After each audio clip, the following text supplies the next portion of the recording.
She was not merely rejected. She was humiliated before all the packs of the kingdom by the very Alpha King the moon had chosen. Wounded and alone, she was saved in the Dead Lands, a vast gray expanse of shifting ash and petrified bone by another king. And when she returned to the same place at the side of a different Alpha King, the mate who had rejected was shocked the moment he saw her. The sky bled a bruised crimson, the blood moon hanging like a heavy lidless eye over the citadel's courtyard. Thousands had gathered, their breath visible in the biting night air, waiting for the union that was supposed to seal the realm's future. But as Ethan stepped forward, his eyes weren't filled with the warmth of a mate. They were as cold as the obsidian floor beneath their feet. He didn't take her hand. Instead, he raised his own, the sigil on his palm glowing with a violent, dying light. The air crackled with the agonizing sound of breaking glass, the metaphysical snap of a bond being torn from its roots. Talia gasped, the pain a jagged blade through her chest, but she refused to fall.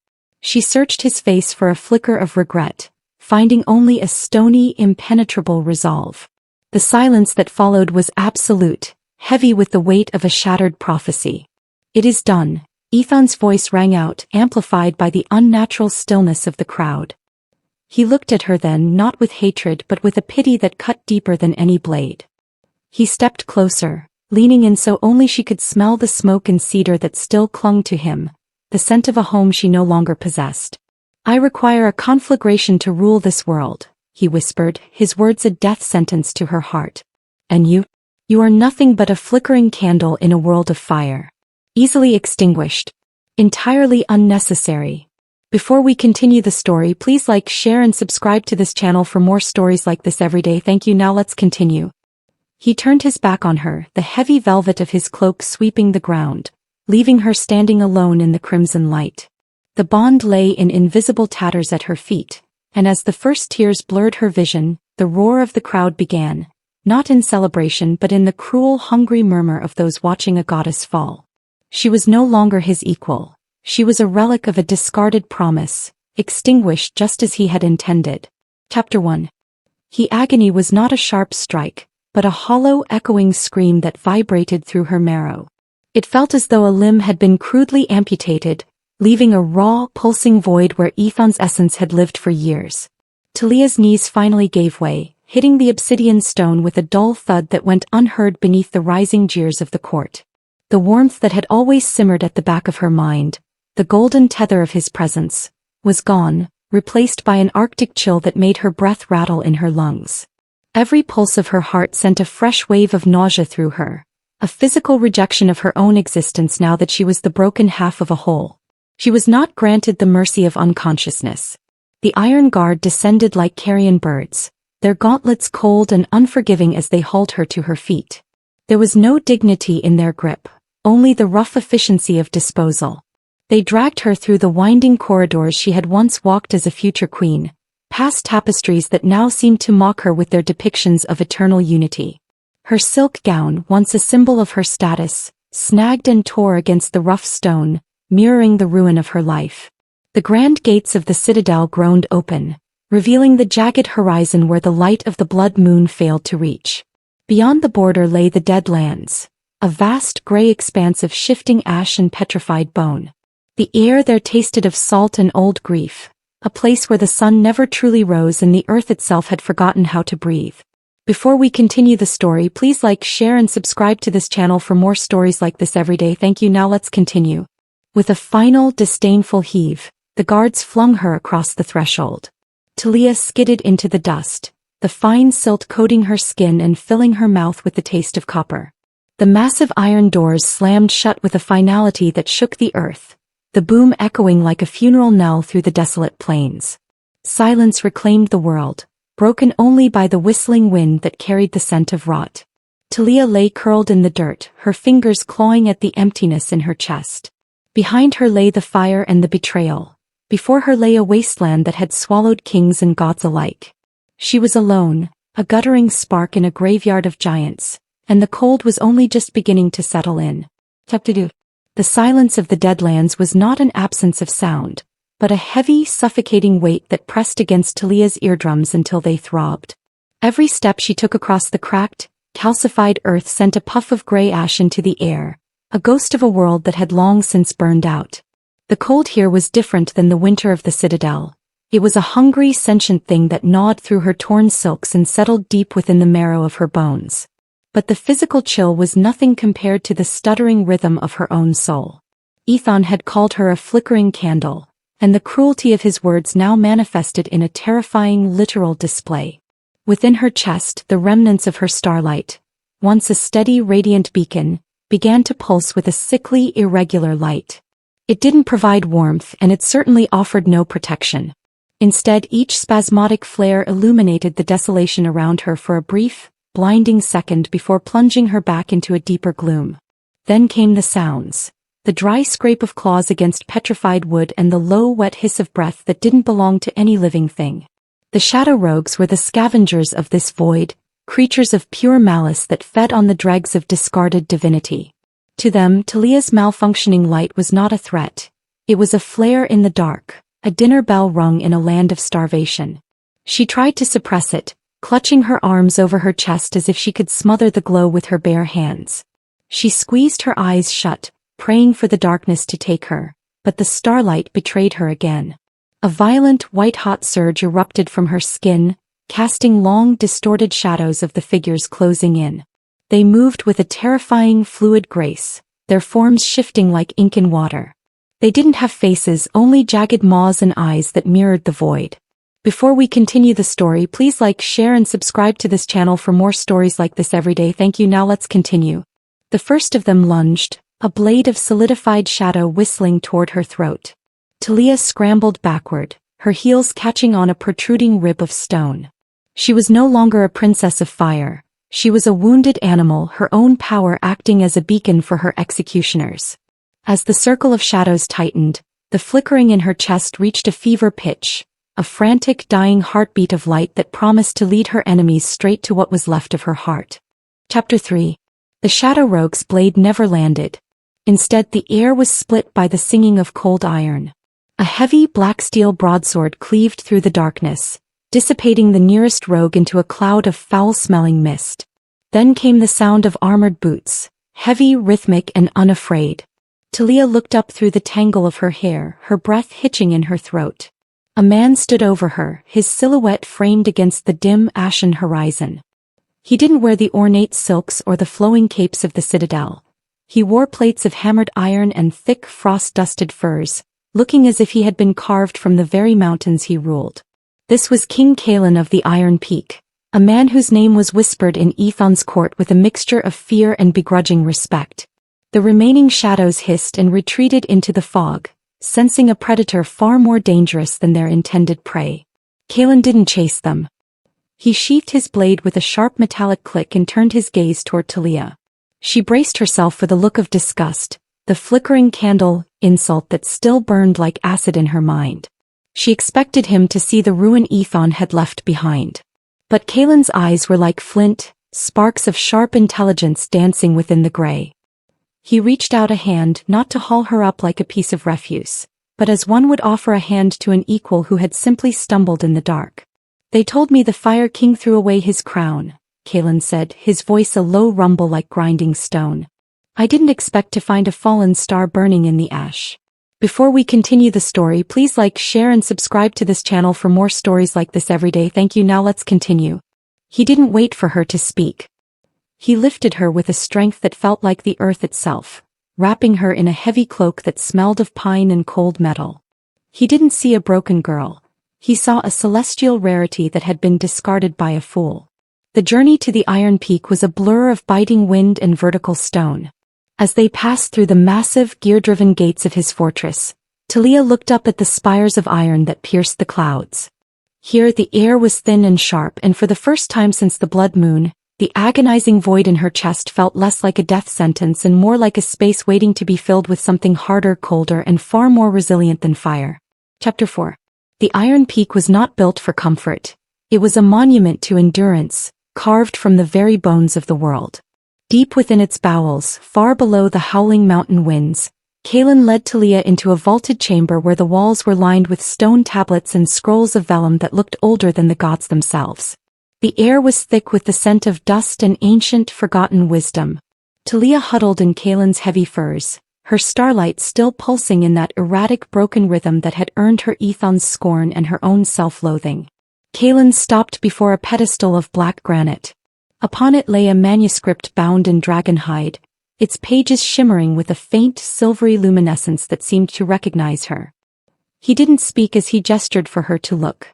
Talia leaned in, her eyes tracing the celestial diagrams and the glyphs that seemed to vibrate in response to her presence. Ethan saw a candle because he is blinded by his own sun, Kaylin said, his voice a low rumble that resonated in the stone floor. He pointed to a constellation etched in the center of the page, a star that didn't burn with a steady, obedient flame, but pulsed with a terrifying, rhythmic intensity. He sought a mate who could be his fuel, someone to feed his ego. But he failed to recognize the signature of a true alpha. Before we continue the story, please like, share and subscribe to this channel for more stories like this every day. Thank you. Now let's continue. Talia looked at the text, the ancient language suddenly translating in her mind as if it were a long-forgotten memory.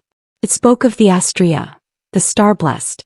It wasn't a mutation or a failing of the bond. The flickering she felt, the agonizing stutter of her power, was not a sign of a dying light, but the compression of a supernova. Fire was a surface-level element, easily quenched by the turn of a season, but starlight was the primordial forge from which all elements were born. The highest form of power doesn't roar to prove its existence, Kaylin whispered, stepping into her space. He didn't recoil from her stuttering light, he stood within it. It vibrates at a frequency too high for the weak to hear. They call it a weakness because they cannot control it. They cannot survive it. Talia touched the page and for the first time her starlight didn't flare in a panic. It hummed. Ethan hadn't rejected a flickering candle. He had cast aside the very architect of the cosmos. As she looked up at Kaylin, the shame that had anchored her soul began to evaporate, replaced by a cold, celestial fury. She wasn't a broken mate. She was the storm that came before the fire. Chapter 5. The training was not a lesson in grace. It was a brutal exercise in containment. High atop the wind-scoured plateaus of the Iron Peak, Kaylin stood like a monolith of shadow against the gray sky, his heavy practice blade swinging with a tectonic force that forced Talia to her limit. He didn't offer the gentle encouragement of a mentor. He offered the relentless pressure of a mountain, demanding she find the strength to withstand him or be crushed beneath his weight. Stop trying to hold the light inside. Kaylin's voice cut through the howling gale, sharp as a whetted edge. You are treating your power like a secret to be kept. It is not a secret. It is a shield. Let it find its structure. Talia gasped, her lungs burning with the thin, frozen air. Every time she tried to manifest her starlight, it behaved like a frantic, wounded bird, flaring in blinding bursts that left her vulnerable in the dark intervals. The agony of the broken bond still throbbed in her chest, a phantom limb that made her balance falter. Kaylin's blade whistled toward her shoulder and instinctively she threw up an arm, her eyes snapping shut in anticipation of the impact. But the blow never landed. Instead, a sound like a hammer hitting a diamond rang out across the plateau. Talia opened her eyes to find the starlight had changed. It was no longer a flicker or a glow. It had coalesced upon her skin into a crystalline lattice, shimmering with the cold, white-hot intensity of a dying sun. Where Kaylin's iron blade met her forearm, the metal groaned, unable to penetrate the luminous shell that now encased her. Her skin felt dense, unyielding, a physical manifestation of the supernova power she had once feared. This was the armor of the Astrea. It wasn't just light. It was the concentrated essence of the cosmos, forged by her own will into an impenetrable barrier. Kaylin pulled back his sword, a grim, satisfied smirk playing on his lips as he saw the jagged reflection of the world in her glowing skin. She wasn't just surviving the cold anymore. She was becoming it. The starlight didn't just illuminate the darkness. It owned it. As she stood her ground, the shimmering plates of her new skin hummed with a resonance that made the very mountain tremble, signaling the end of the girl who could be extinguished and the birth of a queen who could not be broken. Chapter 6. The air in the strategic chamber was thicker than the mountain fog, heavy with the scent of wet iron and the unspoken contempt of men who had survived 100 winters. General Harkan, a man whose face was a road map of jagged scars and old grudges, did not bother to hide his disdain. He looked at Talia not as a weapon, but as a decorative relic of a court they had long ago learned to despise. To him she was still the discarded mate of a fire king, a soft thing of silk and starlight that would shatter at the first touch of true mountain frost. "The frostbite pass is crawling with the void-born," Hargan spat, his voice like grinding gravel. "It is a suicide mission for seasoned scouts, let alone a girl who spent her life preening in a sun-drenched palace. We do not have men to waste on a babysitting chore, my king." Kalen remained a shadow against the hearth, the firelight catching the sharp edge of his jaw. He didn't defend her. He knew that in the Iron Peak, words were hollow unless they were tempered in blood. He merely looked at Talia, his flinty eyes a silent challenge. "Show them." The scouting party consisted of 4 of the peak's most lethal warriors, men who moved with the silent, predatory grace of mountain leopards. They didn't speak to her as they descended into the gorge of sighs, their silence a wall of ice. The pass was a narrow vein of black stone where the wind screamed like a dying god, and the shadows seemed to detach themselves from the walls. It happened in the belly of the gorge. The air suddenly turned frigid, the unnatural cold of an ambush. From the jagged crevices above, the shadow rogues poured out, not in ones or twos, but in a coordinated swarm of ink and teeth. The lead scout was thrown back, his iron shield shivered by a strike of pure void energy. For a heartbeat, panic threatened to seize the group as they were swarmed in the claustrophobic dark. Then the darkness broke. Before we continue the story, please like, share and subscribe to this channel for more stories like this every day. Thank you. Now let's continue. Talia didn't scream, she didn't even draw a blade. She stepped to the front of the line, and the stuttering rhythm of her heart finally found its tempo. Her skin didn't just glow, it detonated. The crystalline armor erupted across her limbs, a blinding white-hot lattice that turned the narrow pass into a cathedral of light. When the shadows struck her, they didn't just fail to pierce her. They evaporated upon contact, the void energy recoiling from her celestial frequency like wax before a forge. She moved through the swarm with a terrifying rhythmic calm, her very presence a physical barrier that shielded the men behind her. She was a lighthouse in a sea of monsters, her light carving a path of safety through the carnage. When the last of the shadows had been burned into nothingness, the silence that returned to the gorge was different. It was no longer the silence of contempt.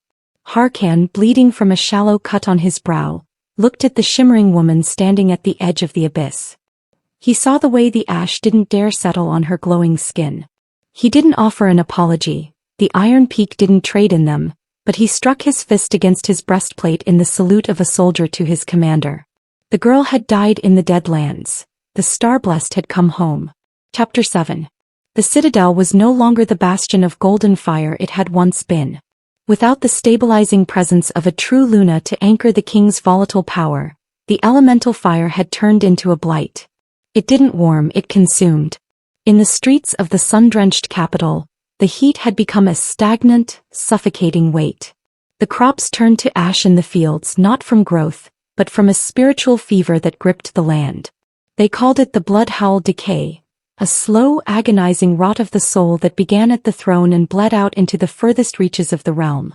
Ethan sat atop his obsidian throne, but the flames that used to dance obediently at his fingertips were now jagged and erratic, mirroring the chaotic state of his mind. He had severed the bond to purge himself of what he thought was weakness, but in doing so he had torn a hole in the fabric of his own divinity. The flickering candle he had mocked was, in truth, the only thing that had kept his inferno from consuming itself. Now the silence of the palace was haunted by the phantom echoes of her heartbeat, a rhythmic ghost that mocked his arrogance. He had expected to feel liberated. Instead he felt himself unraveling. Before we continue the story, please like, share and subscribe to this channel for more stories like this every day. Thank you. Now let's continue. Reports from the borders were grim. The people were fading, their internal fires sputtering out as the kingdom's collective spirit succumbed to the void he had created. Ethan's obsession grew like a malignant shadow. He spent his nights pacing the battlements, staring into the direction of the Deadlands, his eyes bloodshot and frantic. He didn't just want a mate anymore. He needed his anchor. He began to send out his black hounds, trackers who specialized in hunting the lost and the damned, with a singular, desperate command: find her and bring her back or do not return at all. News of the Fire King's desperation reached the Iron Peak like a foul wind. In the war room of the mountain fortress, Talia listened to the reports of the wasting with a face as cold as the frost on the windows. Kaelin watched her from the shadows, his presence a stark contrast to the frantic energy radiating from the south. The girl who would have wept for her people was gone, replaced by a sovereign whose light now burned with the chilling clarity of a star that had seen the end of worlds. Ethan was looking for a candle to relight his hearth, but he had no idea that he was hunting a supernova. Chapter 8. The Hall of Sovereigns was a cathedral of cold judgment, filled with the gathered leaders of the fractured realms. At the center stood Ethan, a hollowed-out shadow of his former brilliance. The fire that had once radiated from him like a sun was now a dull, soot-choked orange, and the air in his wake smelled of stale ash and desperation. When Talia entered at Kaelin's side, the collective intake of breath shook the heavy tapestries. She was no longer the girl in torn silks. She was a vision of hammered silver and white wolf fur, her skin humming with that terrifying rhythmic starlight that seemed to pull the very shadows toward her. Enough of this farce. Ethan's voice cracked, sounding like dry wood snapping under the weight of a winter storm. He stepped forward, ignoring the sacred protocols of the summit. He looked at Talia with a hunger that was purely predatory, his hands trembling with the onset of the blood-howl decay. She is mine.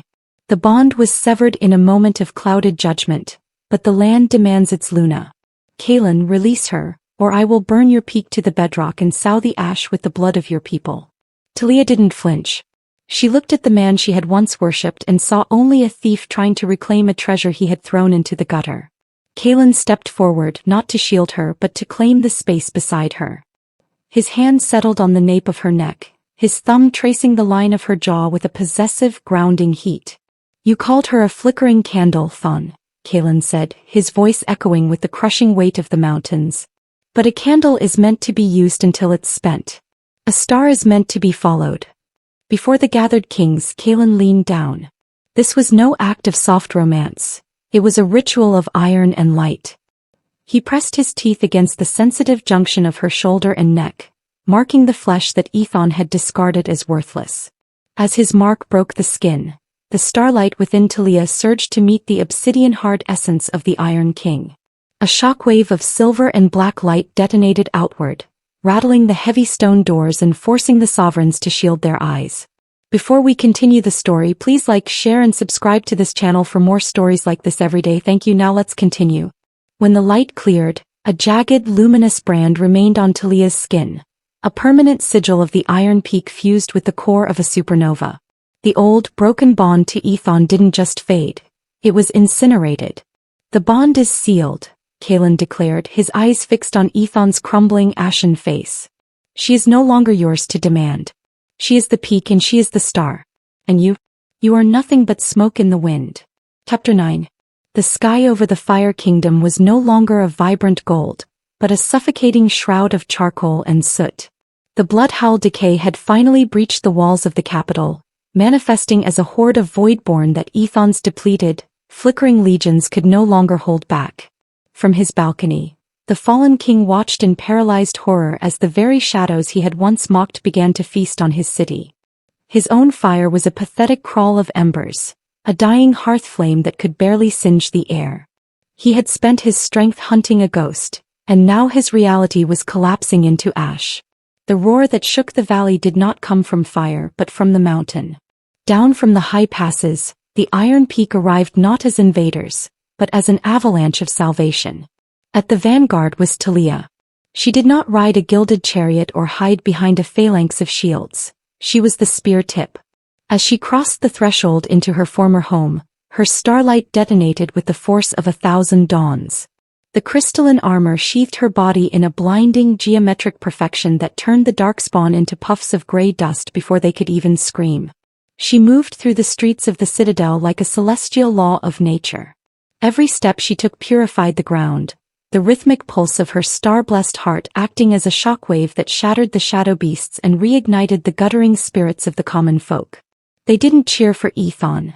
They fell to their knees as the woman they had seen exiled returned as a goddess of the cold, hard light. Talia ascended the steps of the great hall, her boots ringing on the obsidian with the weight of a true sovereign. Kaelin followed at her shoulder, a silent testament to the iron-bound power of their union, but he did not lead. This was her reckoning. She reached the throne room where Ethan sat, a hollowed-out husk of a man clutching a crown that no longer recognized him. He looked at her, his eyes wide with a desperate, pathetic hope, but Talia did not stop at his side. She walked past him, her shimmering cloak brushing his trembling knees, and stood before the high throne.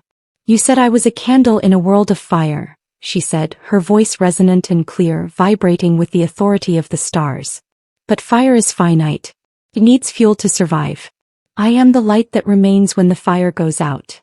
She sat upon the obsidian throne and the great hall transformed. The soot-stained walls were scoured clean by a surge of brilliant white-hot radiance. The blood-howl decay broke, the land drawing its first clean breath in months as the supernova power anchored itself to the seat of power. Ethan was left standing in the shadow of her radiance. Not a king, not a mate, but a spectator to the reign of the woman he had deemed unnecessary. He had wanted a conflagration. She had given him the eternal, freezing beauty of a star. Please like, share, comment where you are watching from and subscribe to this channel for more stories like this every day. Thank you and God bless you as you do.